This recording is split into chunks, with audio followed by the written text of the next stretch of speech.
तस्मै श्रीगुरुवे नमः।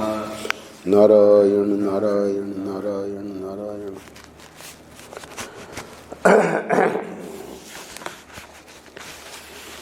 श्रद्धा कभी हारती नहीं है। 3 दिसंबर, आनंद रस रत्नाकर। भक्ति योग, पृष्ठ संख्या 345, 346, 347। परम पूज्य महाराज श्री आज के पृष्ठ में भक्ति योग में जो ज्ञानी भक्त के लक्षण अंतिम 8 श्लोकों में, 20 श्लोकों का अध्याय है भक्ति योग। तो ज्ञानी भक्त के लक्षण जो बताए गए हैं, अद्वेष्टा सर्वभूतानां मैत्रः करुण एव च, तो ये जो लक्षण बताए गए हैं उसी संदर्भ में महाराज श्री ये आज की बात बता रहे हैं। किसी को मानो कि संदेह हो जाए कि सब प्राणियों के प्रति अद्वेष्टा होना, किसी से भी द्वेष न करना, ये कैसे हो सकता है? तो इसका मतलब ये उसकी अश्रद्धा है। शास्त्र वाक्य, श्रद्धा का अर्थ है भगवान के संबंध में शास्त्र और सत्पुरुष जो कुछ कहते हैं उसे सत्य मान लेना। तो इसी बात को, यानी जो शंका है वो शंका का भाव है कि उस व्यक्ति में श्रद्धा नहीं है। तो श्रद्धा की तो परिभाषा ही यही है कि जो शास्त्र कह रहा है, जो गुरु कह रहे हैं, उसको हम, भले अभी हमारा अनुभव नहीं है पर हम उसको ज्यों की त्यों मान लें, उसमें विश्वास, पूर्ण विश्वास। तो इसी संदर्भ में एक बहुत महत्वपूर्ण प्रसंग बताने जा रहे हैं, और वहाँ कैसे उन लोगों की जो बाढ़ से पीड़ित थे, उनकी श्रद्धा ने कैसे जो सामग्री लूटने वाले थे, आज महाराज से सुनाएंगे कि बाढ़ पीड़ितों के लिए, भूकंप पीड़ितों के लिए जो सामग्री पहुंचाई जाती है, तो कल्पना करो कि लोग लूटने लगे, तो वो ठीक नहीं है। तो इस प्रसंग को लेकर महाराज श्री भक्ति योग में जो बात आई है, तो भक्ति योग में बहुत सारी बातें भगवान ने बताई है ज्ञानी भक्त के लक्षणों के रूप में। वहाँ 8 श्लोकों में मुझे लगता है कि 33 के करीब जो लक्षण बताए हैं ज्ञानी भक्त के। तो जब हमारे में श्रद्धा होगी कि हाँ भाई ये सब लक्षण महापुरुषों में मिलते हैं, तब हम उनके प्रति हमारी जो आदर भाव, सेवा, और जो हम अध्यात्म उन्नति में, भगवान ने गीता में बताया कि तद विद्धि प्रणिपाते में परिप्रश्नेन सेवया, तो जब तक श्रद्धा ही नहीं है तब तक वो हमारी उन्नति अध्यात्म में नहीं हो सकती। श्रद्धा वित्तो भूत्वा, ये श्रद्धा जो है अध्यात्म मार्ग में वित्त है, हमारी पूंजी है। ये जो घटना है उसको पहले सुनिए। आज के पृष्ठ का शीर्षक है श्रद्धा कभी हारती नहीं है। विशेषता बता रहे हैं श्रद्धा की कि कभी ऐसा नहीं हुआ है कि श्रद्धा करने वाले व्यक्ति को हार माननी पड़ी हो। जब मैं गीता प्रेस में रहता था तो एक बार भूकंप पीड़ितों की सहायता के लिए गया, तो मुझे लगता है कि वहाँ बाढ़ भी आई हुई थी, क्योंकि आगे के वर्णन में महाराज श्री बता रहे हैं साथ में कई लोग थे। श्री जयदयाल जी कसेरा हमारे दल में मुख्य थे।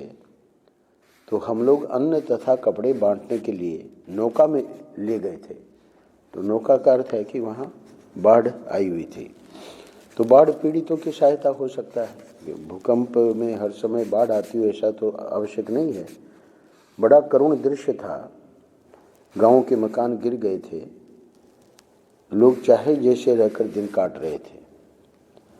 सब और पानी ही पानी, और उससे घिरे गांव में मनुष्य तथा पशु अत्यंत संकट में पड़ गए थे। उन्हें आटा नमक भी मिलना प्राण बचाने वाला साधन था। तो ये टीवी में भी दिखाते हैं कि कैसे पूरे के पूरा जलमग्न हो जाता है। तो एक रात को हम लोग एक गांव के पास नौका लगाकर भोजन की व्यवस्था में लगे थे। अब रात का समय था और भोजन कर लेंगे और अगले दिन जैसे जैसे लोग आएंगे उनको जो बांटने की चीज़ें ले गए थे, तो इतने में ही समीप ही अनेक लोगों के बोलने का स्वर सुनाई पड़ा। क्या अर्थ हुआ? यानी अब रात में तो कोई वहाँ आवे ये बात बननी नहीं थी। भोजन करके सो जाएंगे और कल बांटेंगे। पर उसी समय जब भोजन बना रहे थे, रात का समय हो गया था, तो बहुत सारे लोग, जब पहले तो स्वर सुनाई पड़ा, बाद में लोग भी दिखाई दिए। थोड़ी देर में लाठी भाले लिए बहुत से लोग आ पहुँचे। तो ये लाठी भाला लिए हुए क्यों आए? वे लूटने आए थे। अच्छा, वहाँ पुलिस आदि सुरक्षा का कोई साधन नहीं था। बहुत पुरानी घटना है। आजकल तो पुलिस वगैरह सब जगह पहुँच जाती है, तो पुराने समय में इतनी जल्दी पुलिस पहुँचती नहीं थी। तो अब जब ये आ गए और सोचा कि इनको डरा के और हम लोग लूट लेंगे, तो महर्षि कह रहे हैं कि मैंने उन लोगों से कहा, आप लोग लूटना चाहते हैं तो लूट ले जाइए। मतलब ये भाला लाठी की कोई ज़रूरत नहीं है, है ना? लूटने के लिए आए हैं आप, लूट ले जाइए। ये सब सामान हम बांटने के लिए ही लाए हैं, घर लौटा कर ले नहीं जाना है। पर एक बात महर्षि ने कही। पंडित शंतनु बिहारी द्विवेदी के रूप में थे, क्योंकि गीता प्रेस में संन्यास नहीं हुआ था, और जब संन्यास हो गया तो फिर गीता प्रेस छोड़ दिया था। तो पंडित शंतनु बिहारी द्विवेदी के रूप में उन्होंने क्या बात कही, ये बहुत महत्वपूर्ण है। अब यदि आप लोग लूटते हैं तो हम दोबारा नहीं आएंगे। तो ये जो बात महर्षि ने कही कि आप ले जाइए, और हम तो बांटने के लिए लाए हैं, घर तो लौटा कर ले नहीं जाना है। पर हाँ, एक बात ध्यान में रखिए कि ये हम बांट के फिर और दूसरी नौकाएं भी आने वाली हैं, तो अब फिर दोबारा जो है वो हम नहीं आएंगे। तो देखिए, वो लोग भी बुद्धिमान तो थे ही। तो उन लोगों में से एक बोला कि चलो लौटो, इन लोगों को लूटना ठीक नहीं है। अपने हाथों अपने पैर पर कुल्हाड़ी मत मारो। यानी बांटने के लिए आए हैं तो कल बंटेगा सबको, तो हमको भी मिल जाएगा। लूटने में तो ऐसा है कि हम ही सब ले जाएंगे। तो इसलिए वो बुद्धिमान व्यक्ति था, तो उसने कहा कि ये जो जिस भाव से आए हैं हमारी सहायता करने के लिए, तो इन लोगों को लूटना ठीक नहीं है। तो यहाँ आगे के पैराग्राफ में महर्षि बताएंगे श्रद्धा का स्वरूप। अपने हाथों अपने पैर पर कुल्हाड़ी मत मारो। अब जो डाकू लोग होते हैं या जो लूटने के लिए आए होते हैं, तो वो इतनी जल्दी तो किसी की बात मान लें ये संभव नहीं है। तो उन लोगों में परस्पर मतभेद हो गया। क्या मतभेद हो गया? उनमें से एक बोला कि हम आए हैं तो खाली हाथ लौटकर नहीं जाएंगे। वो जो बुद्धिमान व्यक्ति था उसने तो कहा कि है ना, चलो लौटो। पर दूसरे ने कहा कि खाली हाथ तो हम नहीं लौटेंगे। तो फिर क्या करें? तो आपस में सलाह मशविरा हुआ और अंत में वे सब इस बात को मान गए कि उन्हें 10-10 सेर अन्न दे दिया जाए, और अन्न लेकर वे लौट गए। अब 10-10 सेर का उन्होंने सुझाव दिया। तो खैर ये तो बांटने के लिए लाए थे महर्षि, और ये जो जयदयाल कशेरा का नाम लिया है जो कि दल में मुख्य थे, तो उन्होंने कहा भाई ठीक है, जितने भी लोग हैं समझो 8-10 लोग, तो 10-10 सेर अन्न उनको दे दिया। अच्छा, महर्षि यहाँ कह रहे हैं कि वे गरीब थे, भूखे थे, अन्न लेकर वे लौट तो गए, पर महर्षि बता रहे हैं कि वहाँ की स्थिति क्या थी। उनके परिवार कई कई दिनों से भूखे थे, और इतना होने पर भी उनमें श्रद्धा थी। श्रद्धा का यहाँ इस घटना में क्या स्वरूप है, जो उस व्यक्ति ने कहा कि अपने हाथों अपने पैर पर कुल्हाड़ी मत मारो, उसी को महर्षि बता रहे हैं। उन जैसे ही दूसरे विपत्ति में पड़े लोगों को सहायता मिलना बंद न हो जाए, क्योंकि महर्षि ने कहा कि अब यदि आप लोग लूटते हैं तो हम दोबारा नहीं आएंगे। तो वो जो वाक्य महर्षि का था, तो उनको ये बात समझ में आ गई कि भाई चलो हम तो लूट ले जाएंगे, पर आगे ये लोग लौट आएंगे ही नहीं, तो ये तो बात ठीक नहीं है। तो दूसरी विपत्ति में पड़े लोगों को सहायता मिलना बंद न हो जाए, इसे उन्होंने महत्व दिया। यह है उनके श्रद्धा का स्वरूप। तो श्रद्धा कभी हारती नहीं है, आज का शीर्षक है। तो वो अगर अपनी जिद पे रहते कि लूटेंगे, है ना, तो उसका अर्थ है कि वो आगे जो मिलनी थी सहायता वो बंद हो जाती। पर उन्होंने इस बात को महत्व दिया कि भाई और लोग दूसरी विपत्ति में पड़ जाएं और हम लोग इसको लूट के ले जाएं, और जैसे ये कह रहे हैं फिर सहायता आना बंद हो जाएगी, तो उस बात को महत्व दिया। तो ये क्या थी, उनकी श्रद्धा थी। अब वो जो मूल प्रसंग चल रहा है, जिस श्लोक पर महर्षि व्याख्या कर रहे हैं, तो उस पे अद्वेष्टा सर्वभूतानां मैत्रः करुण एव च निर्ममो निरहंकार सम दुख सुख क्षमी। और ऐसे ही और 7 श्लोक हैं, तो उसमें ज्ञानी भक्ति के लक्षण गिनाए। तो अब समझो कि हम ज्ञानी भक्ति के लक्षण पढ़ रहे हैं, और हमारे सामने कोई संत आवे भी, पर हमको लगे कि भाई ये तो संभव नहीं है, ये जो भगवान ने बात कही है कि प्राणी मात्र के लिए द्वेष न होना, तो महर्षि इसी का दृष्टांत देके बता रहे हैं। श्रद्धा का अर्थ है भगवान के संबंध में शास्त्र सत्पुरुष जो कुछ कहते हैं उसे सत्य मान लेना।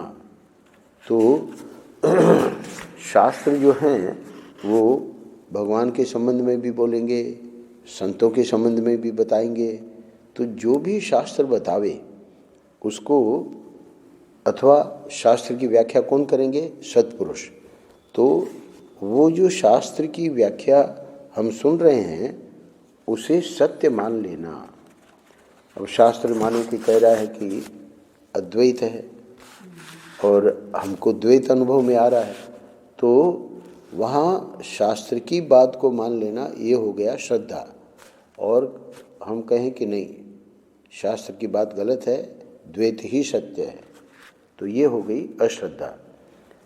तो इसी प्रकार यहाँ पर भी ये जो प्रसंग चल रहा है उसी को दृष्टांत बना के महर्षि आगे कहेंगे। उसमें शंका संदेह न करना।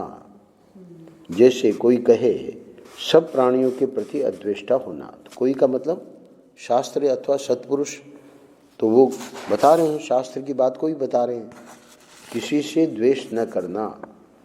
तो सभी प्राणियों के प्रति अद्वेष्टा होना और किसी से द्वेष न करना, अगर ये सुन के कोई कहे कि ये कैसे हो सकता है, यह भी क्या संभव है, यानी उसको लग रहा है कि ये तो असंभव है, तो यह श्रद्धा नहीं हुई। तो इस पैराग्राफ में महर्षि बता रहे हैं कि अश्रद्धा का क्या स्वरूप है। अश्रद्धा का स्वरूप यही है कि बात तो बताई जा रही है पर हमारे गले नहीं उतरी। तो हमारे गले नहीं उतरी तो इसका अर्थ ये थोड़ी है कि वो सत्य नहीं है। इसीलिए उड़िया बाबा जी महाराज कहते थे, शास्त्रों में जो हम सुनते हैं, पढ़ते हैं और जो संत हमें सुनाते हैं, उसमें प्रारंभ में श्रद्धा जो है, यानी उस पर विश्वास, और बाद में आगे चल के, अब समझो कि विश्वास तो हमारा है, पर हमको अभी अनुभव नहीं है। तो अनुभव नहीं है, उसके लिए कहते थे कि अगर हमारी श्रद्धा है तो फिर हमको ये छूट देते हैं कि अब तुम प्रश्न कर सकते हो।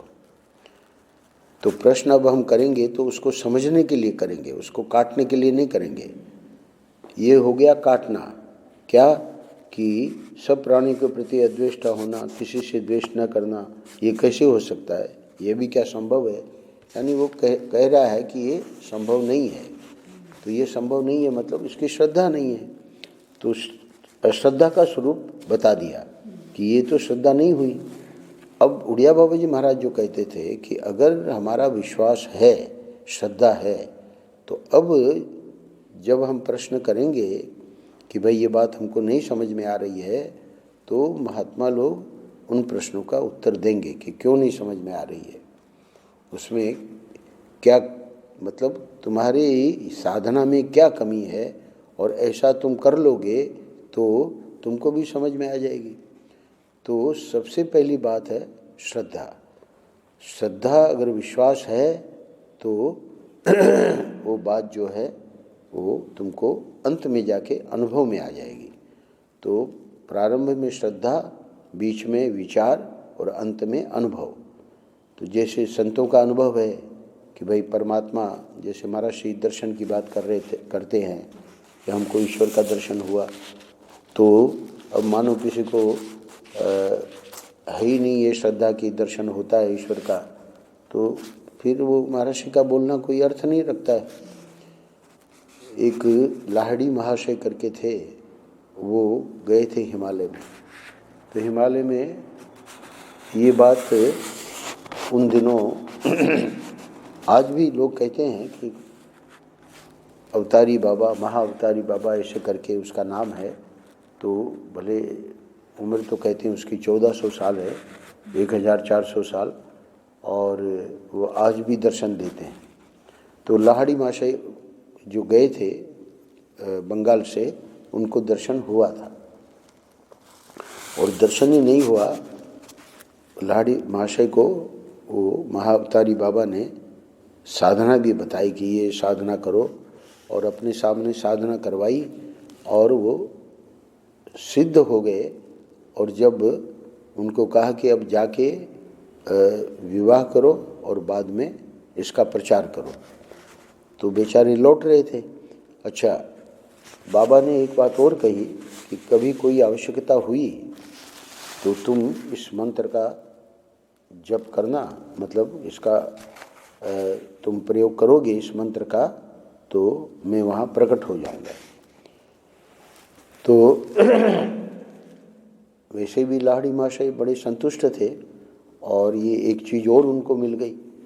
तो जब लौट रहे थे तो रास्ते में धर्मशाला में जहाँ रुके हुए थे, लंबी यात्रा थी, तो वहाँ 4-5 नवयुवक बड़े नास्तिक थे, और भोजन के समय लाहड़ी महाशय भी बैठे थे, वो लोग भी बैठे थे। तो बड़ी नास्तिकता की बातें करने लगे, शास्त्र को और सबको गालियाँ दे। तो लाहड़ी महाशय को अच्छा नहीं लगा। उन्होंने कहा कि देखो, ऐसी बात नहीं है जो आप लोग सोचते हो, है ना। असलियत ये है कि ये जो हमारे शास्त्र कहते हैं वो ही सही बात है। अब देखिए, उनमें श्रद्धा तो थी नहीं, तो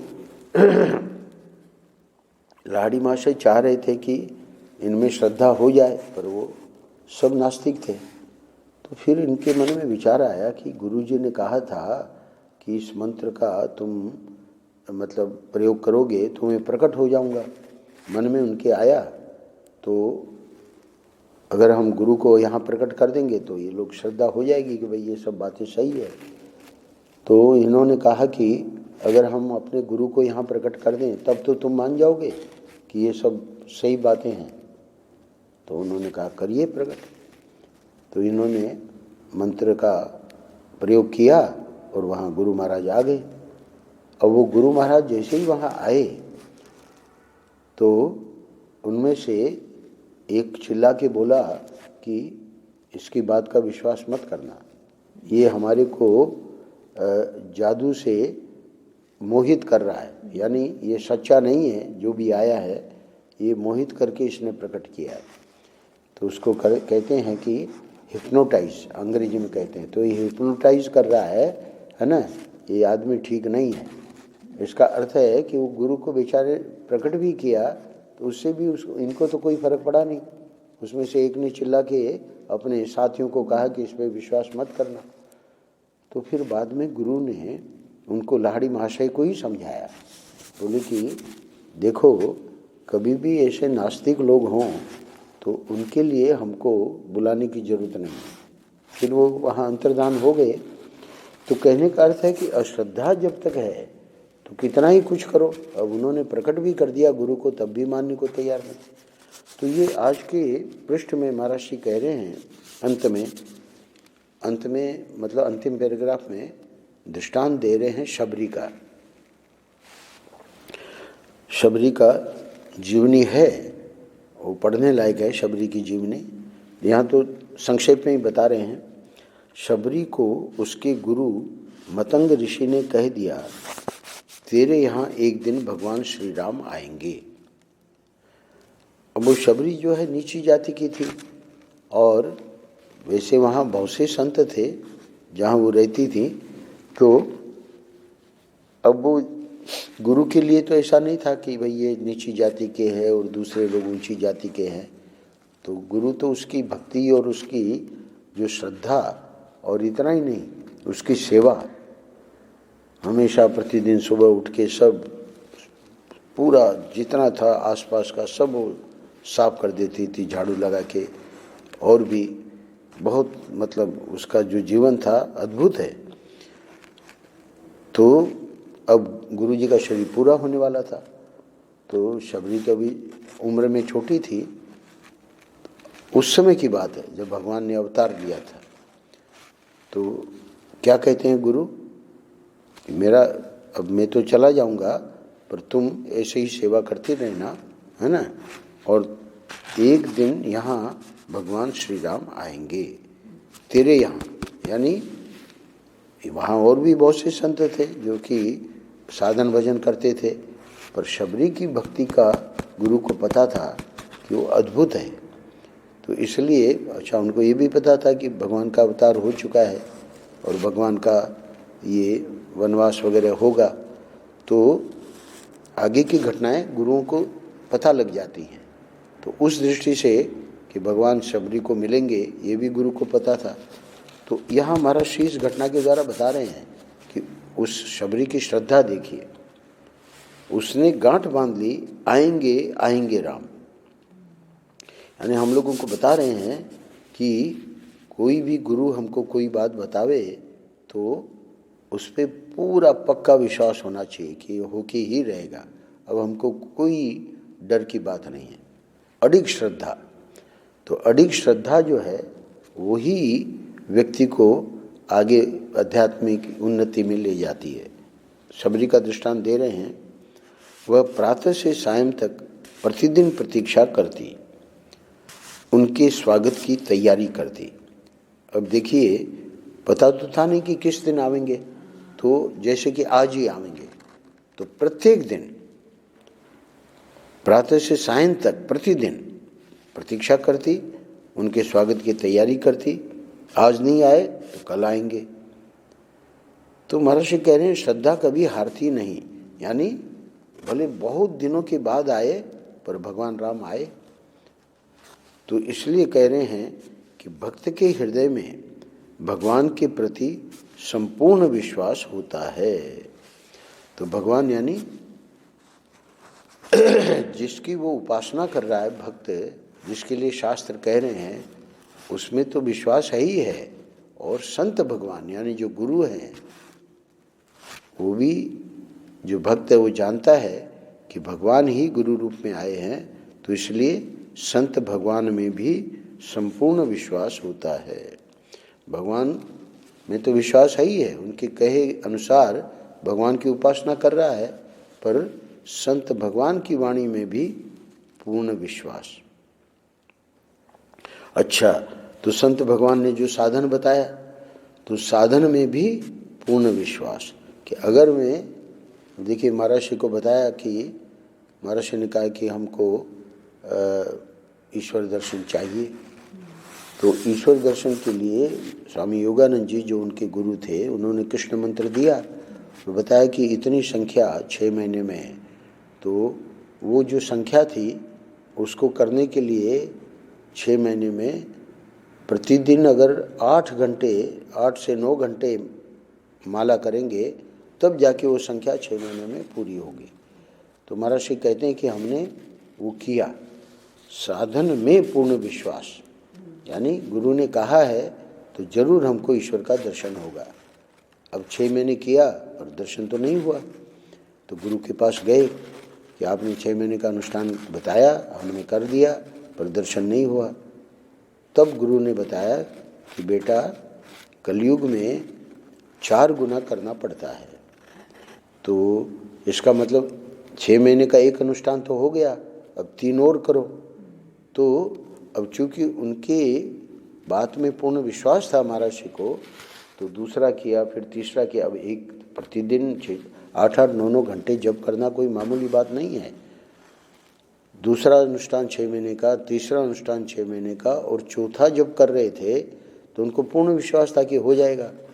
और वहाँ पर जब देखा कि अब तो अनुष्ठान पूरा होने जा रहा है, यानी 6 महीने पूरे होने जा रहे हैं चौथे अनुष्ठान के, और अभी तो कोई दर्शन हुआ नहीं, तो एक पॉइंट आया महाराज जी के जीवन में। इसकी चर्चा हम लोगों ने 1 दिसंबर में की थी।